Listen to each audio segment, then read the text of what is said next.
walk down a greenway, like we're building a greenway now, on a sewer easement between the,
We had a countdown. I love it. All right. Good evening, everyone. I would like to call this meeting to order for March the 11th, 2025. And I want to welcome those who've joined us by live stream. Also, our special guest, Apex Youth Council. Thank you for being here this evening. And before we move to the invocation, can I get a motion to have the meeting outside? I'm kidding. Don't do that motion. All right. If you would, please join me in the invocation. We're going to take a moment of silence, so please join us.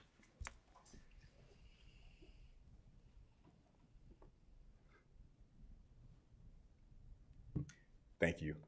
All right, if you're able, willing, please join us for the Pledge of Allegiance. I pledge allegiance to the flag of the United States of America and to the republic for which it stands, one nation, under God, indivisible, with liberty and justice for all.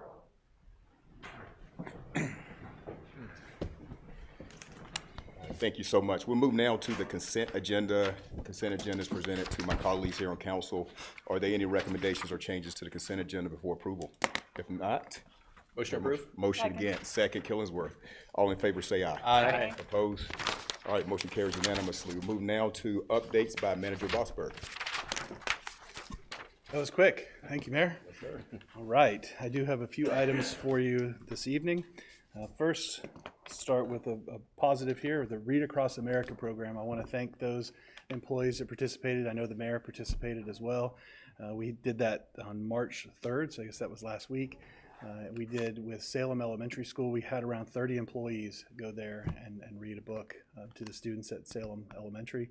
It was the highlight of my day, so I know the mayor was there, and I think that was put out on our social media today, but it was a great event, and so thank you to our community engagement team for putting that together. So wanted to mention that. Next item is good news again. Our Mason Street building is open. All right. All right, making sure. That's good news. Did we lose any employees? No, so good news, everything's safe, secure. We made sure that for our employees that are listening, and they know this because we've communicated it directly with them, but that building is safe and meeting the highest standard that we looked at here, the residential standard, which was a big deal for us. But safe operation, building's back, and we'll be looking into some after action on that. We'll bring more on that in the future. Next item I have is a utility billing update. So let's talk. And I'll start by saying this update is unrelated to our cyber attack, right?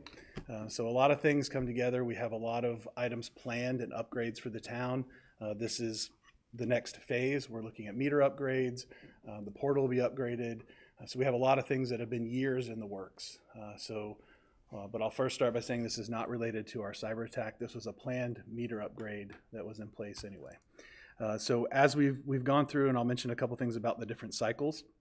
The good news is when you look at our cycles, they've returned to a more normal pattern. I'll give you an example. Cycle 2, which was their February 15th-ish, that was based on a 31-day cycle. So that's kind of back to the realm of what people are used to.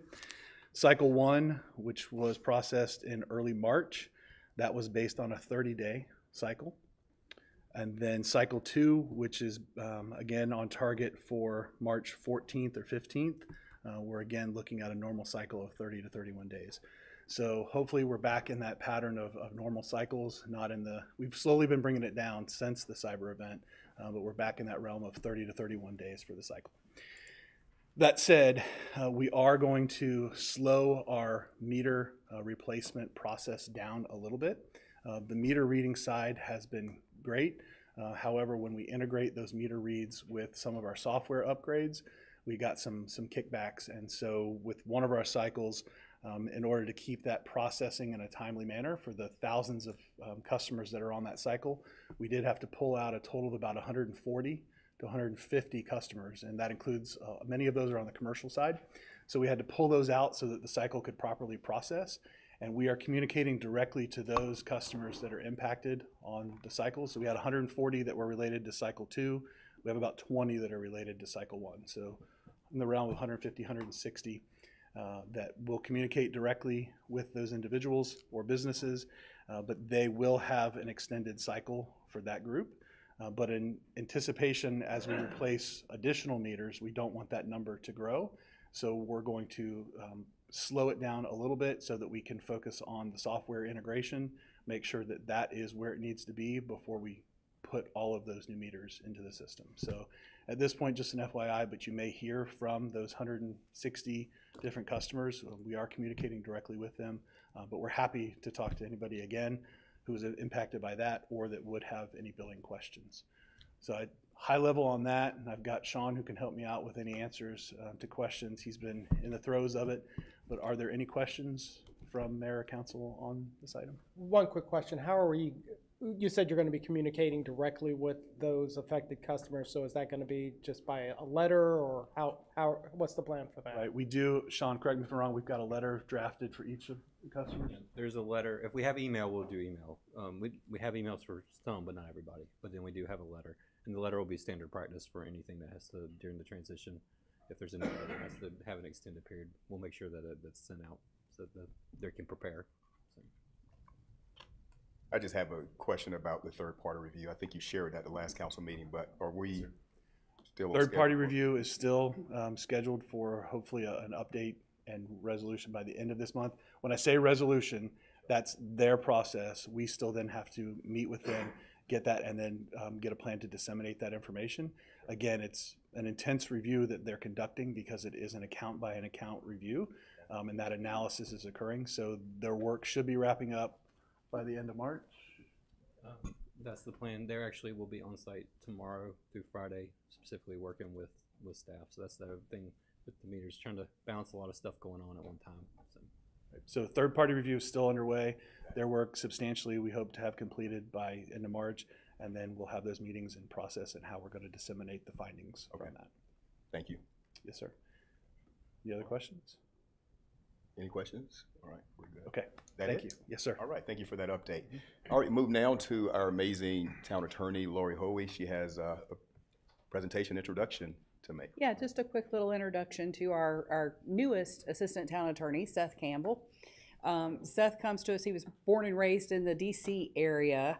After a stint in the Army, he went to UNC Chapel Hill, undergrad, and then Penn State Law. He's worked most recently with the ABC Commission and Administrative Office of the Courts as a counsel. And he is working on the MPA program in Chapel Hill right now. So you have another Tar Heel in your midst, Mayor. Let's go. Well done. Yeah. All right. So, thank you so much. I just wanted to, present myself to the council and give you an opportunity to learn about the resource that's available to you. In my experience, I've had a very strange path to where I have been. I grew up in DC. Unfortunately, ended up homeless, dropped out of high school. When you talk about fun facts, my wife and children are all Scottish citizens. So I did have the pleasure of getting married in a kilt at the Inspiration for Hogwarts, actually. So we got married at Hogwarts, which is actually known as Fettes College in Edinburgh, Scotland. So it's been a unique path, but I'm truly excited and honored to be able to serve this community and hope to contribute as much as I can. We're excited to have you, Seth. Thank you so much. Thank for you. joining us. Welcome. All right. Welcome. Thank you. All right. How about that? Okay, moving on. We are go ahead and set the regular meeting agenda. It's presented before you. Is there a motion to accept the meeting agenda as presented? Motion to approve. Motion approved. Zigerman. Second. Second. Mayor Pro Tem. All in favor, say aye. Aye. Opposed? Motion carries unanimously. We'll move now to presentations. Presentation 1, Language Access Plan Update, presented tonight by Linda Jones, our DEI Director, and Kristen Nugent. So if you would please step up, present. Good afternoon, Mayor and Council. I'm Linda Jones, your DEI Director, and I'm joined tonight by Christy Wynn, who is also a UNC Chapel Hill graduate. She is our Language Access Coordinator and and she started with us on August the 1st through the initiative of Lead Fellow of North Carolina.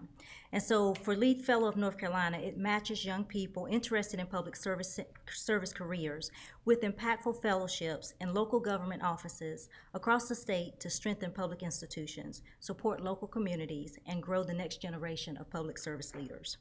So I'd also like to recognize our team, as I always do, Susan Clifford with Building Integrated Communities, and our community partner, Claudia Alberto, Fiesta Cristiana, which they're both watching tonight live stream. As well as our local staff team, we have Alan Coleman as our town clerk, Stacy Galloway as our communications director, Celeste Shera as our DEI senior consultant, and Stephanie Bowden, who is our front desk receptionist. So on April 23rd, 2024, the Town Council adopted the town's first language access plan and authorized the implementation of several recommendations included in the plan. This plan provides a starting place for building stronger connections and reducing barriers for residents who speak languages other than English. We are really excited to present a progress report to you tonight as Apex continues to be a leader across North Carolina in language access. We will be happy to answer any questions at the end of the presentation. And so now I present to you Christy Wynn. Thank you, Thank Ms. you. Jones. All right, thank you for the introduction. Good evening, everybody. I'm Christy Wen, the Language Access and Community Coordinator, also lead for NC Fellow. Thank you for the opportunity to present an update on the town's language access plan. So over the past several months, we have made significant progress in ensuring that our limited English proficiency residents have access to town services and information. All right, so tonight I will briefly review our language access plan with updated demographic data on our limited English proficiency population, and then we'll introduce our phased implementation strategy, highlight some of our key achievements so far, and then finally discuss next steps for continued progress with our LAP. By the way, I may refer to our language access plan as LAP and limited English proficiency as LEP throughout this presentation, just as a reminder. So as a quick reminder, the town adopted its language access plan to ensure that all residents, regardless of English proficiency, have meaningful access to town programs, services, and activities. And LEP, or Limited English Proficient, is defined as individuals who don't speak English as their primary language and have limited ability to read, write, speak, or understand English. Since the plan was adopted, we have continued to assess the language needs of the community, and one of those ways is looking at demographic data. As you can see, the chart shows the most recent American Community Survey data we have published. And using that in a combination with our 4-factor analysis, which not only takes into account this demographic data, but also kind of languages that our departments have been interacting or facing with, we have kind of narrowed it down to our top strategic languages, which are Spanish and Chinese. Again, 22% of Apex residents do speak a language other than English, which is a 2% increase from our last report in our LAP. And then 5% of our population are LEP, or Limited English Proficient. And then the breakdown in the chart are percentages of our LEP population, not of the total population, I guess. So, to effectively roll out our language access plan, we are following a phased approach. So phase number 1 is kind of like the bulk of the progress. And so we're working to establish these core language services. We're identifying the language needs of each department. We're translating those vital documents, and then managing interpretation and translation requests as they rise. Next, phase 2, with a target date of June 2025, we're going to kind of integrate language access into our town operations. We're going to establish a repository of resources for town staff of those language services. We're going to set proficiency standards for multilingual staff. And with all of the interpretation and translation services in place from phase 1, we can begin to strengthen our services. Again, we're also going to be providing notices to our residents, of course, staff training, as I mentioned, and more. Once we have all of that in place, we'll move on to phase 3 with a target date of January 2026, where we're going to strengthen community engagement, evaluate the impact of our language access plan thus far, and then ensure sustainability for the long run. And of course, phase 4 is kind of ongoing. We're going to be monitoring progress on our language access plan and also the changing demographics of the town. And we're also going to be adapting the plan based on town policies and current federal and state direction as well. Alrighty, so since the adoption of the Language Access Plan, we have launched Recite Me in June of 2024. Recite Me is a web accessibility tool / software, and it is on our town website live right now as well. So a brief rundown of the toolbar. It has web accessibility features, which includes text resizing, text-to-speech, font options, and so much more. And what we really focused on was the translation feature that it has. It has over 100 languages, and I believe over 65 of them also support screen reader capabilities as well. So with the launch of Recite Me last year, we've also included multilingual communication about the toolbar as pictured. And overall, we've received pretty positive feedback from our community partners and staff about the toolbar. And now for the fun part, we'll do a quick demo of how the toolbar works. Alrighty. Okay, so I don't know if you can hear me, but we're going to go to the town website, and if you, let me make this bigger. Is that a good size? Okay, awesome. If you look at the bottom right corner, you'll see this kind of universal accessibility icon and translation icon. And if you click on it, it should launch our Recite Me toolbar at the top, as you can see. Lots of really cool options. The first one is this screen reader feature, which normally automatically plays when you launch the toolbar, but I've kind of turned that off because it talks a lot. So you can hit play to play, like loading. Well, it says loading, but that's what it sounds like. You can skip over to the next thing that it'll read.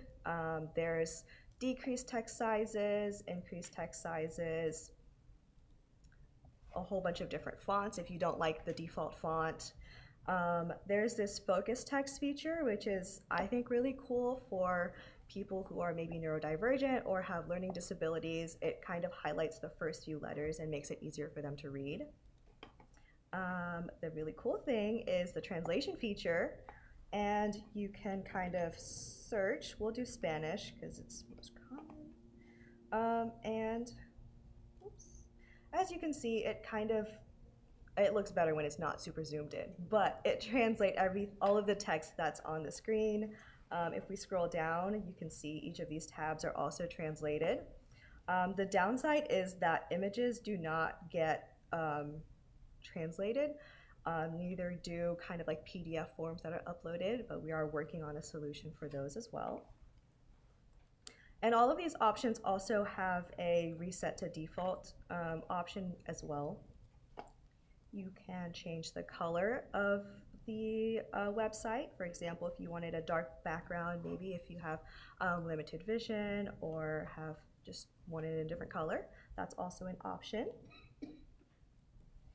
There is a ruler option in case you, let's close that. There's a ruler option in case you, again, may have learning disabilities or neurodivergent, and you may just have, or maybe you just want to focus on one thing at a time, you know? There's also the, okay, let's go. Okay, you can also change the size of your cursor because, again, the default may be small, or maybe you don't want to change the actual option on your computer settings. So you can make it small, medium, large, extra large, you know, very fun stuff. There's also a screen mask option. Again, a lot of these kind of features work together. I'd also like to note that any changes that you make to the toolbar will save. So if you click out of the toolbar and get back in, it should save. Or if you go to like a different page, for example, your options should save and go to the next page as well. Alrighty. There's also a dictionary with kind of like a list of uncommon words, but you can also search for words if you are unsure. A magnifying glass, which makes things bigger, again, for people who may have limited vision. And there's also a download audio button for the screen reading feature. I did forget to note that the languages that have the little speaker icon next to it are the languages that support screen reading abilities. So if you were to click on this language and you wanted to listen to it, you could. And yeah, that's the cool feature of Recite Me. Let's return back to our presentation.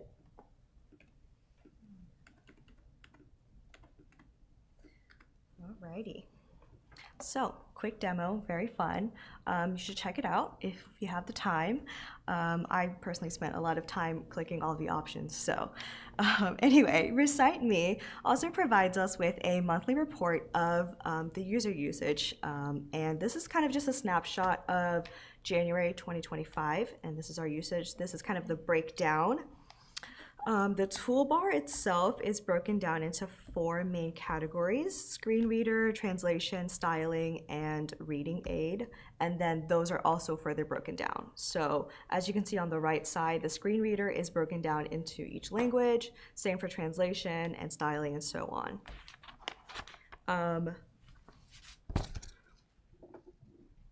We are also in the process of renewing our contract with Recite Me, and with this renewal, we are also including 4 new domains on top of our town website. So those are going to be the Parks and Rec portal, the Apex career site, the Apex housing dashboard, and the internal landing page. So the Recite Me toolbar will also be available on those websites in addition to our town website.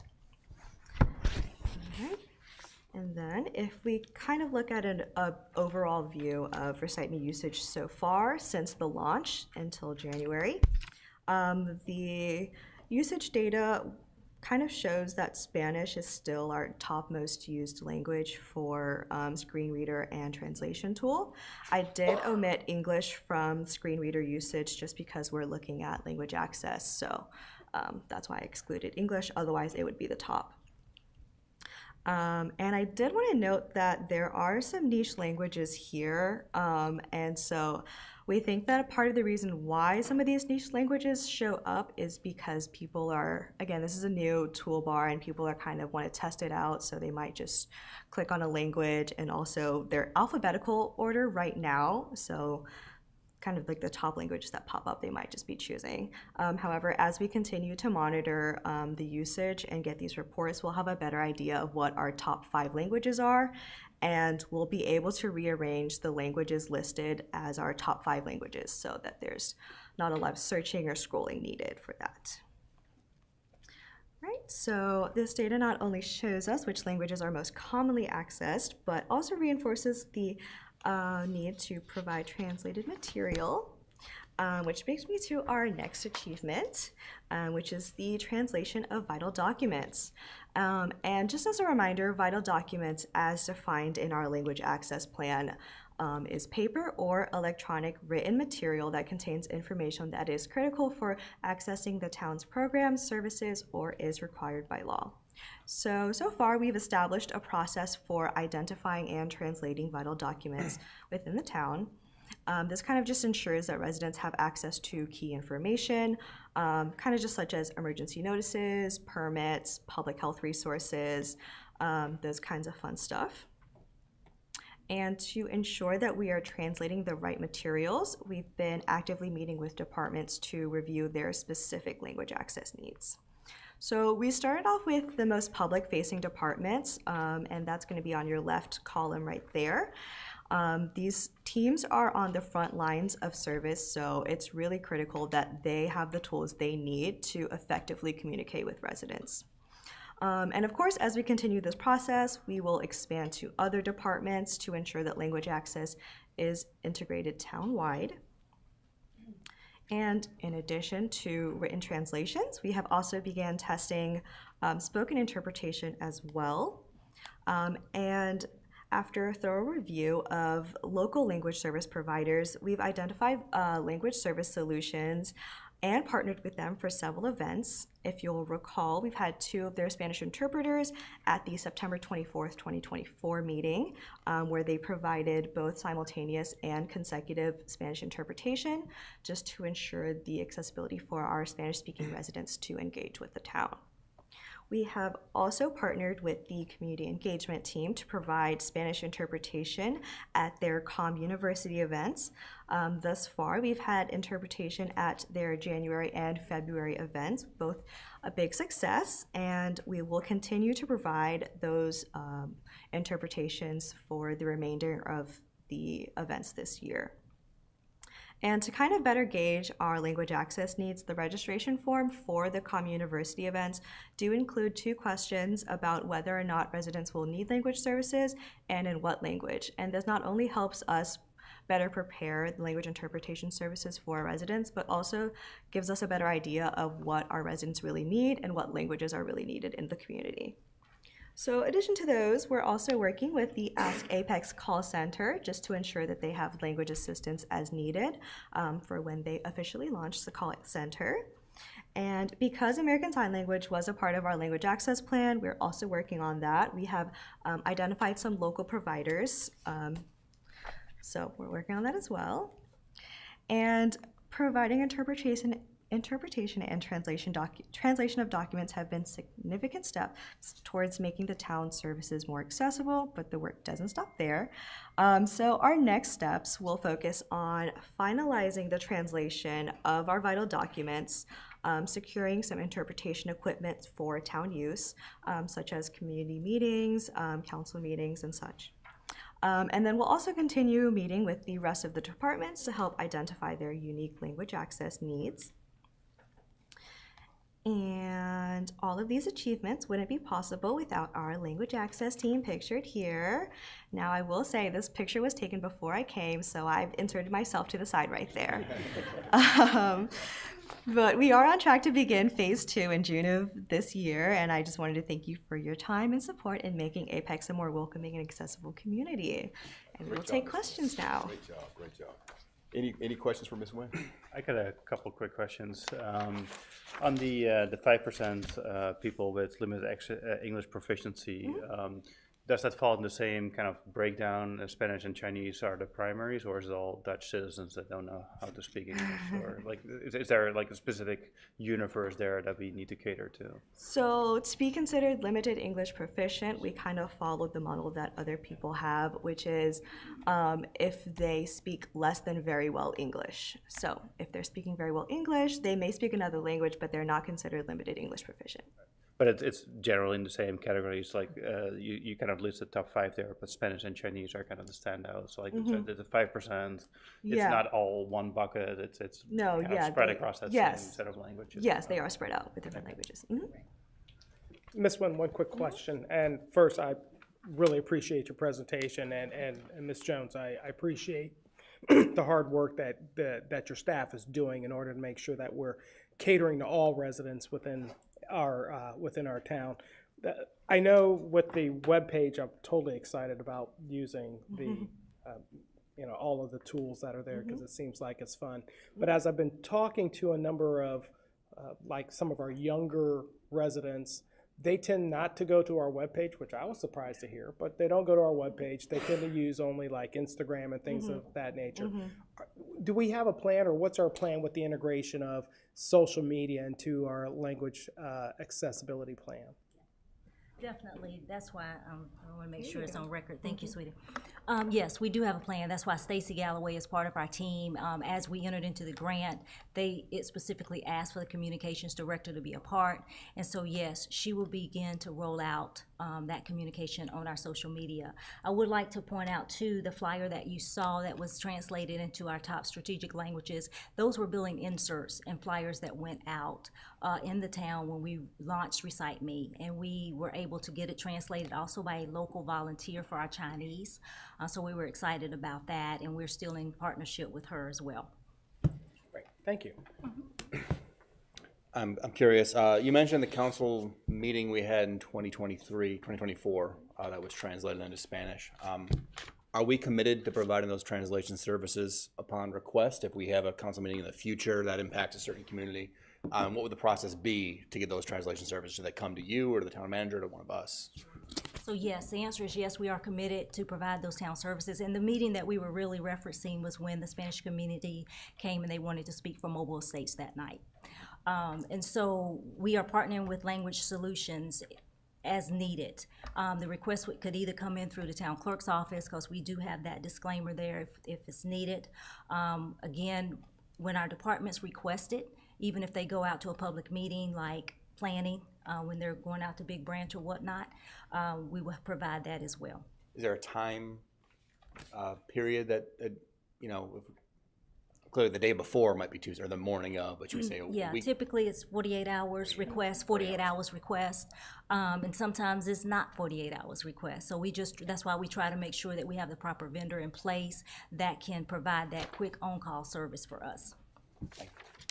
And so also, to answer your question, as we're going out and meeting the different departments and gathering their user requirements, it's also giving us a timeline of when they may need these services so that we can be better prepared. Any other questions or comments? Well said. Wonderful work. Thank you so much. Thank you. Great job. I'd also like to really say Christy has done an excellent job, and I'm so proud of her. And she's been a joy to work with. So hopefully she will be with us full time as we move forward. All right. Thank you. Christy. Thank you. Thank you. Absolutely. Okay, we move now to public forum. This is opportunity for the community to speak, and we definitely want to hear from you. And we have a solid list. We have 4 speakers tonight, so just remember your time of 3 minutes. Looks like everyone has requested 3, so we'll go ahead and start the public forum.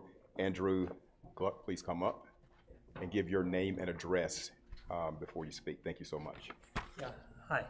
Andrew Gluck, live in Walden Creek subdivision.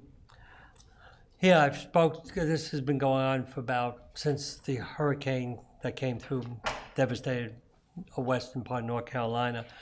There's a creek run behind my house, and it doesn't affect me, but it affects the people downstream from me. It's been, ever since then, there's been a lot of fallen debris in it, which the neighborhood normally cleans up, but this time it's got too large. I've been trying, since then, trying to get that cleaned up by the town. I've been told many times I'm going to get called back. Someone's been out now for over 4 months. Nobody showed up. Nobody's been out. And the problem with this also, it's gotten worse. From the rains we've had, now there's an island in there. Trees are about to come down, which wouldn't have happened if they would have just cleaned it up. And the reason I didn't do it, and it just was too much for us. We always, the neighborhood keeps this clean, even though it belongs to the town of Apex. Now, if we get another big rain, and also, by the way, 2 blockages now are formed because of this, not just one, and the island is formed with trees on, with it, which will soon come down, big trees.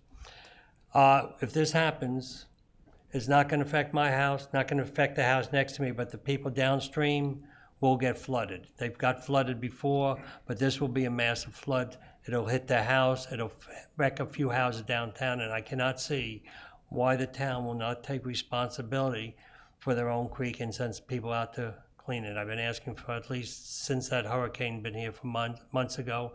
And I've never had anybody to come speak to me about it, return a phone call, except one of our councilmen had called me back about it. And he's also tried to get people to call me back who would do this, and no one has luck. We need to get this taken care of. I don't want to go to Corps of Engineers to do it. I just want the town to take care of what's theirs. And it is a creek that's now blocked off in 2 spots, and it keeps, and it, as I said, it just keeps getting worse now. There's one area is almost 20 feet wide, which used to be 6 feet wide, and it's undercutting it now. And as I said, my house sits up, it could flood all day long over there, and I'll never get affected. But the people downstream from me will be devastated from this. So I'd love somebody to give me a call on this. They need to come out, send a crew out there to clean it up. They could do this in a day. It's going to take longer now. Now it appears they're going to have to take down some trees too to keep them from falling, and they're pretty big. This would have been a lot easier if they would have just done it when first asked. It would have been probably about a 3-hour, 2-hour job, but now it's going to be taking a lot longer. So if someone, I don't think you have my phone number, but if someone could contact me on this, I'll give them my phone number, or my phone number to them, and please, I got some pictures, they're hard to read, color printer, but it shows where Creek should be, is now covered. Shows where Creek should be also, and this is the island. So I'll give this to him. Please give them your number and address. Thank you. All right. Elizabeth Stead.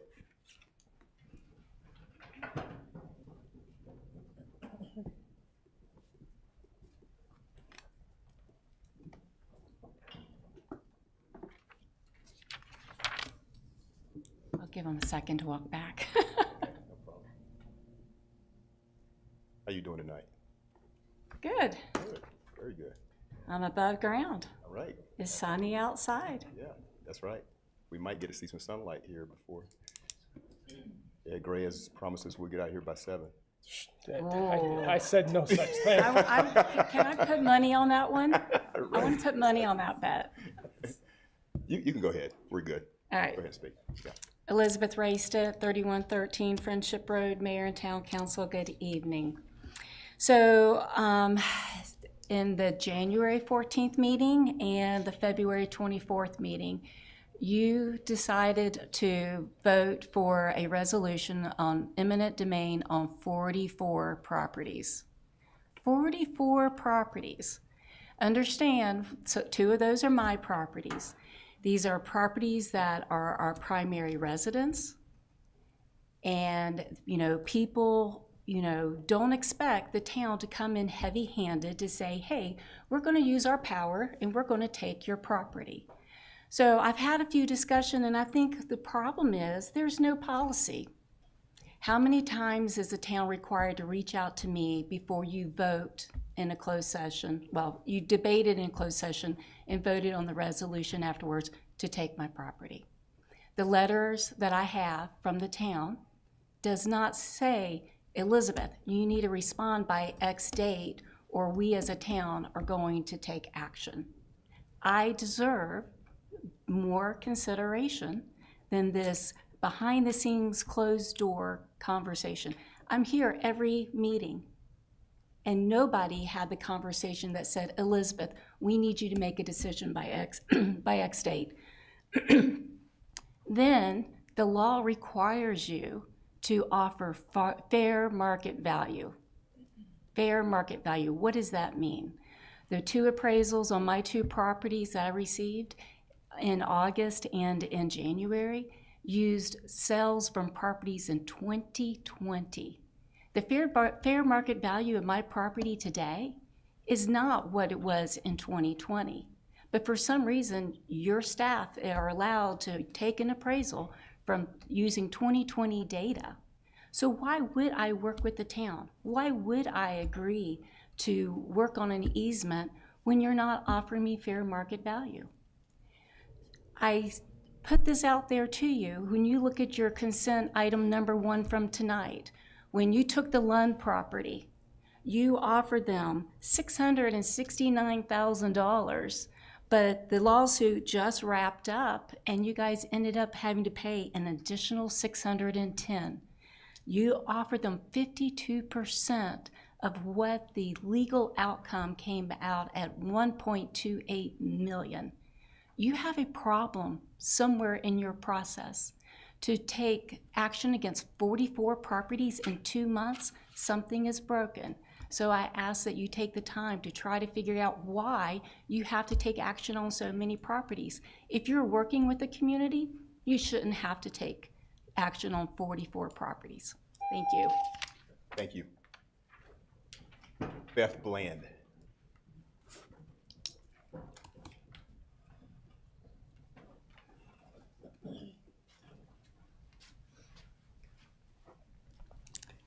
So Beth Bushman Bland, 3724 Friendship Road.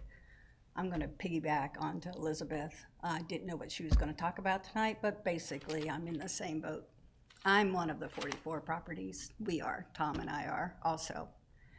And I happen to agree with her I don't see any reason to trust working with the town. We were told they weren't gonna take our buffer, they're taking our buffer. There were other options, they weren't looked at. So, I now have, Tom and I now have representation, and we submitted through our attorneys on the 28th of January, a public records request concerning Veridia and the Big Branch Force Main. Our records request was very reasonable request, didn't require a whole lot of different documents. And the ask was to have the documents in hand by the 18th of February, which was 3 weeks after the request was made. I think that was pretty reasonable. The response from the town was sent to the attorneys on the 7th of February, a little over a week later, stating that due to the large volume of records requested, the town's response would be delayed. But no timeline was given as to how long that's going to take. Nothing. There was also a push in there, what I would consider a push, that said, oh, we're going to get charged for paper copies, which were not requested, and if needed, they would assess a special service charge, could be imposed. It's now 6 weeks later, no records. Our attorney did respond back 2 weeks ago, asking again and going over what was sent to us on the 7th of February. You know, I've seen Alan at Panera at 9 o'clock at night. I know how hard he works, you know, and I know how much he has to do. But I don't think this was out of the ordinary. I think you guys are snowballing it, you're pushing it, and you have no intention of getting these requests in any kind of timely manner. That's it. Thank you, Ms. Bland. Dawn Cozzolino.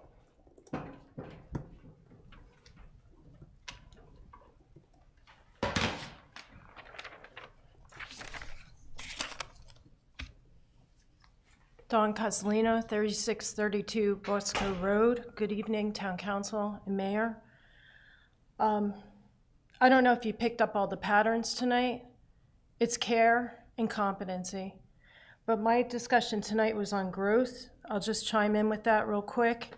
So this is a blackberry plant. I'm gonna put it in a garden. I'm gonna nurture it. I'm gonna give it, water it. I'm gonna give it sunlight. It's gonna thrive. That's organic growth, natural. Government management of Apex leverages external forces to get their growth at a furious pace. Can't have it both ways. You can't have a small town charm, the city of the future. That's why the people here feel so disorganized with this lack of vision. Housing growth is going to overwhelm the schools and the roadways. Talk a lot about roads. There's no other options but to chauffeur kids far away to schools, no other means of travel, and provide them, they have to leave their friends and the stability there.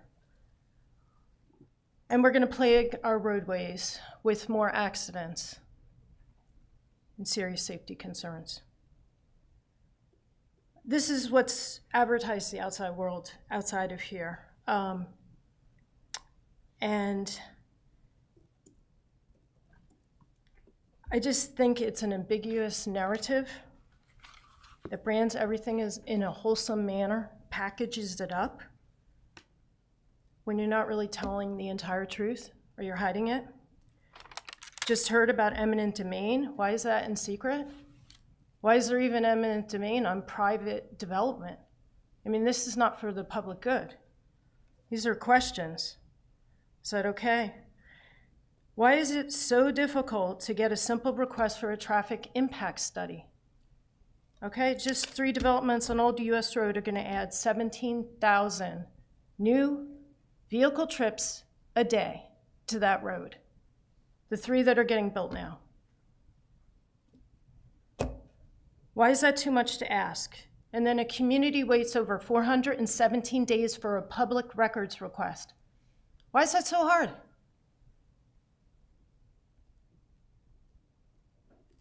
Care and competence, and the truth will be the sunlight. Thank you. Thank you, Ms. Cozzolino. And thank you to everyone who took the time to come out and speak tonight. It's important that we hear from you, and we'll be in touch with those who have requested. All right, we'll close public forum. We'll move now to new business. We have new business 1, White Oak Creek Greenway mural design endorsement, presented tonight by Ms. Taylor Ray, the Howley Cultural Arts Center manager. How are you tonight? I'm doing well. I hope you are. Doing great, thank you. All right. Good evening, Mayor and Council. I come to you today representing the Apex Public Art Committee to recommend the mural design for the retaining wall along the White Oak Creek Greenway. The Public Art Committee has been working diligently in bringing public art to areas throughout the town of Apex with the primary mission to increase community awareness and appreciation for public art. When deciding on their next mural project, the committee found it was important to branch out into the vast Greenway system into the section of Apex that currently doesn't have public art representation. This led them over to White Oak Creek Greenway. The committee found the perfect 105-foot-long retaining wall to host their next mural. This wall is located off of Cloverdale Road, crossing between the Enclave at White Oak and Weddington neighborhoods. The Public Art Committee knew it was important to have representation from both of the neighborhoods, so the committee committed to hosting all of their mural meetings with HOA representatives from both of those neighborhoods. After the Public Art Committee found a great location, they needed to find a great artist. Through the committee's application process, they found North Carolina-based artist Sean Kernick. Some selections of his work can be found on the screen, including the Rocky Mount Musicians mural, the Van Gogh Immersive Experience mural, the Art of Brick mural, and the Mighty Oak City mural. Some of them you may recognize from around the state, actually. In Sean's conversations with the Public Art Committee and myself, he made a point to express his excitement for being a part of an Apex project.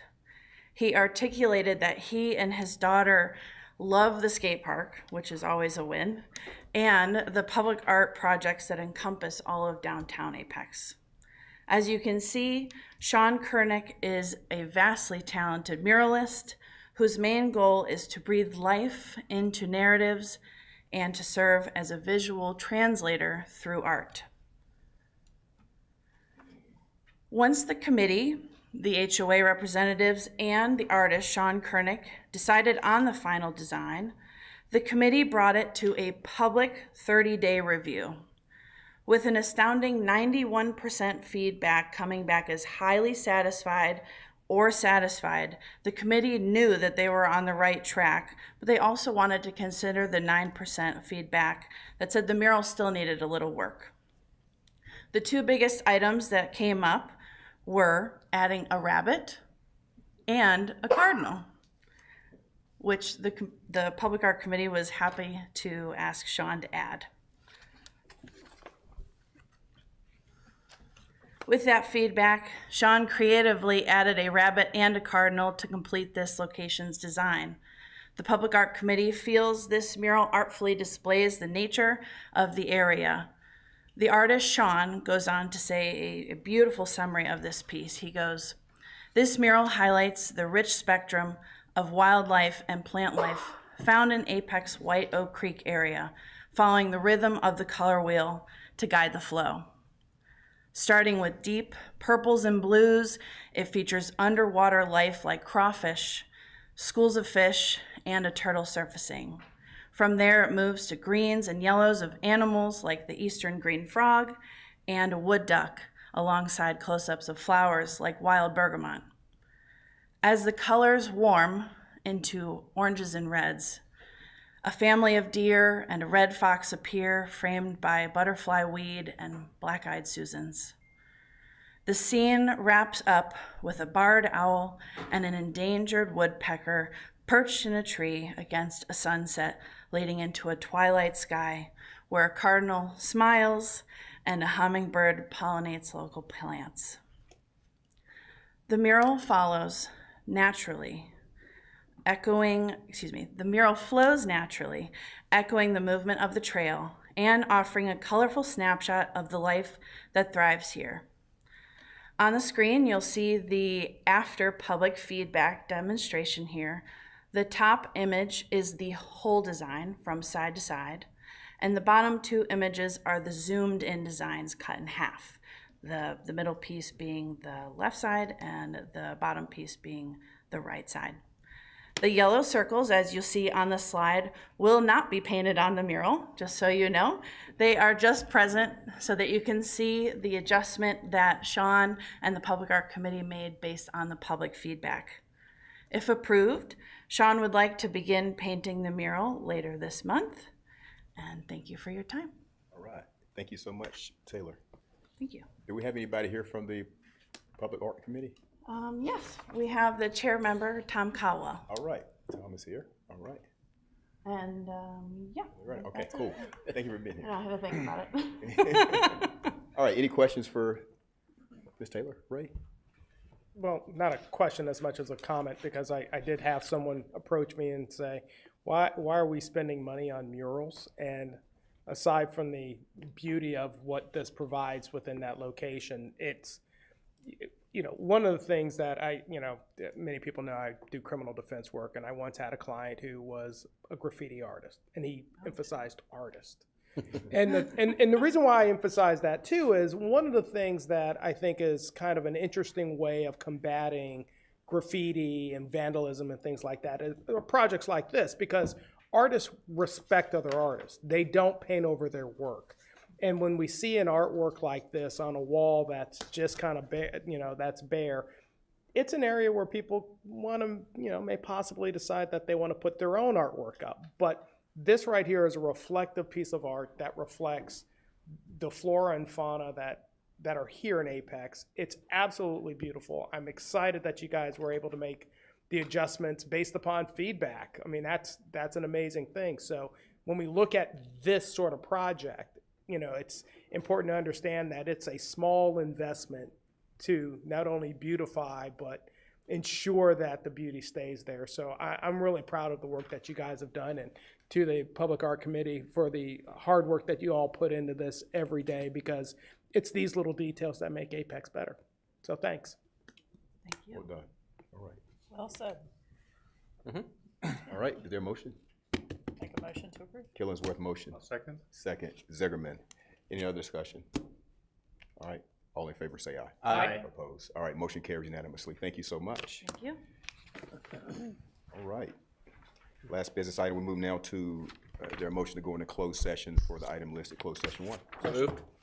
Second. Yeah. Mayor Pro Tem second. All in favor say aye. Aye. Opposed? Motion carries unanimously. We move now to closed session.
Okay, all right. Is there any other business? All right. Mr. Jeremy, thank you so much. We're good. Good night. Y'all have a good